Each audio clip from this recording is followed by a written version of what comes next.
আপনার mayor Arif is different. যতদিন corporation থাকবে আরিফুল হক এই বাসীর বনে গাঁথা হয়ে থাকবে। আরিফ ভাই এই বিভাগের সবচেয়ে বুদ্ধিমান মানুষ। 3-4 দিন অফিসে গেছি, এত সম্মান করেছে, আমি অভিভূত। শেখ হাসিনা অন্যরাও টাকা দেন, কিন্তু অন্য লোকে সেইটা টাকাটার ব্যবহার করতে পারে না। এইখানেই সে আপনার মেয়র আরিফ ইজ ডিফারেন্ট। তিনি টাকাটা ঠিক মতো মানুষের কল্যাণে ব্যবহার করেছেন। এই জন্য আপনাকে অসংখ্য অসংখ্য ধন্যবাদ দিই। He is a proactive person, is a hard working dynamic person. আমরা দলমতে বিশ্বাস করি নাই, বিশ্বাস করেছি সিলেটের উন্নয়ন এবং একটা উপযুক্ত মানুষের হাতে অগণিত টাকা পয়সা দিয়েছি এবং আমরা উন্নয়ন পেয়েছিও।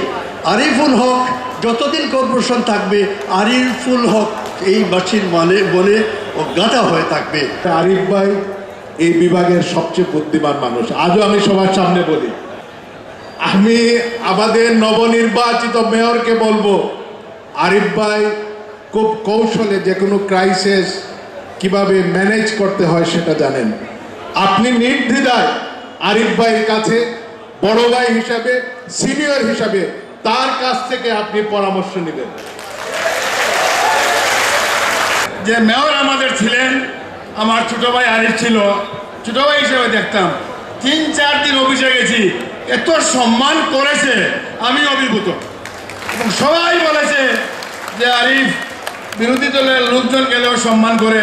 আমি আশা করি সে নির্বাচন করে নাই ঠিকই, কিন্তু আমাদের মনে থাকবে এবং আমাদের পাশে যে দলই করুক না কেন আমরা তাকে ছোট ভাই হিসেবে দেখবো, তাতে কোনো সন্দেহ নাই।